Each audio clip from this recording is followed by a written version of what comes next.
Bim, salah Bim jadi apa? Prok prok prok. Oke, sebelum lanjut cerita, Bunda Dia mau sapa-sapa kalian semua dulu. Hai, halo, assalamualaikum semuanya. Apa kabarnya nih hari ini? Bagaimana kondisi dapurnya? Apakah aman? Oke, lanjut cerita. Ini Bunda Dia mau ngebersihin kompor panggangan ya teman-teman. Nah, berhubung tempo hari itu pernah dipakai hanya sebelah, jadi kompor pemanggangannya itu kobong-kobong alias banyak kotorannya yang lengket ya teman-teman. Bunda Dia itu kan jualan, jadi nggak enak banget kalau misalnya semua kompor ataupun alat-alat dan juga dapurnya itu kotor-kotor. Nanti dibilang jorok. Selain itu juga pastinya customer yang akan beli jadi jijian gitu. Makanya sebelum mereka pada main ke rumah, jadi pagi-pagi sekali harus dibersihkan dulu agar semua kotoran yang menempel menjadi bangkit dan terbuang. Nah, ini tuh tak cutik-cutik pakai beading. Oke, perkomporan udah dibereskan. Sekarang waktunya mau masak pepes ikan baung. Ngomong-ngomong, para bunda-bunda tahu nggak sih yang namanya ikan baung itu? Dan teman-teman harus tahu kalau ikan baung ini adalah hasil pancingan Pak Su. Kebiasaan baik Pak Su kalau udah mancing, pulangnya malam nggak pernah bangunin istrinya. Dan pasti ikannya tuh udah dibersihin sama dia.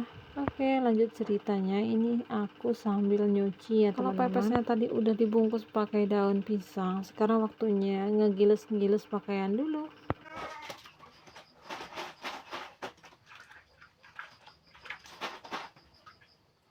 Nah, ini tuh cara aku ngegulungnya ya teman-teman. Tadi setelah aku gulung-gulung, sekarang waktunya aku masak-masak alias aku panggang. Nah, tadi itu udah aku panggang-panggang, jadi kompor dan peralatan dapur dan juga lantainya itu aku bersihkan semua. Ya namanya jualan itu kotor dan harus bersih. Oh iya nih, aku kan punya anak kecil ya kan. Kalau misalnya si Debanya itu nangis, pasti aku bawa ke dapur. Dan misalnya jika lantainya kotor, banyak minyak sayurnya, banyak bekas sambalnya, nanti si babynya bisa-bisa jatuh karena licinnya minyak, panas karena cabai. Selain itu juga namanya tempat kerja itu harus rapi dan bersih. Kalau kata nenekku dulu, biar rezekinya nyantol datang lagi dan lagi. Oke, seperti inilah keadaan rumahku yang masih jauh dari kata sempurna ya teman-teman. Jadi kalau ada yang mau bilang ngekonten kok masih jelek rumahnya ataupun gimana ya, kenapa sih ngekonten nggak nunggu rumahnya bagus? Sekarang gini deh, tujuan ngekonten itu ngapain sih? Itu aja. Oke, nggak usah ngebahas lebih lanjut tentang itu. Nah, kalian bisa lihat itu box-box yang ada di sana itu isinya adalah peralatan dekorasi buat pengantin ya teman-teman. Itu sebenarnya mau aku jual karena rumah aku itu benar-benar penuh dengan barang-barang seperti itu. Oh iya nih, aku itu kalau udah nyapu ke belakang lagi nyuci sedikit lalu aku keringkan. Dan kalau mesinnya itu lagi muter-muter ngeringin baju, aku itu pastinya gosok-gosok lantai. Yang pasti pakai sabun ya teman-teman biar dia makin bersih, makin kinclong aja. Ini tuh istanaku jadi harus rapi dan bersih.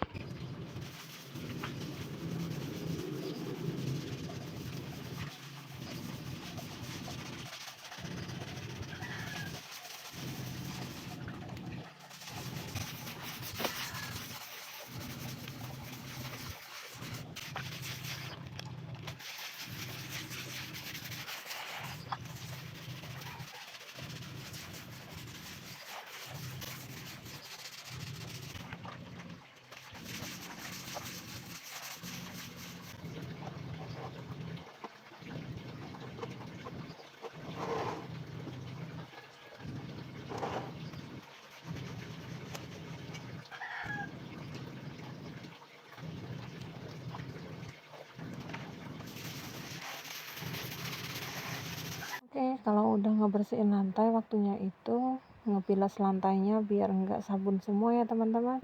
Cara aku biar lantainya itu enggak becek semua, jadi seperti inilah kira-kira.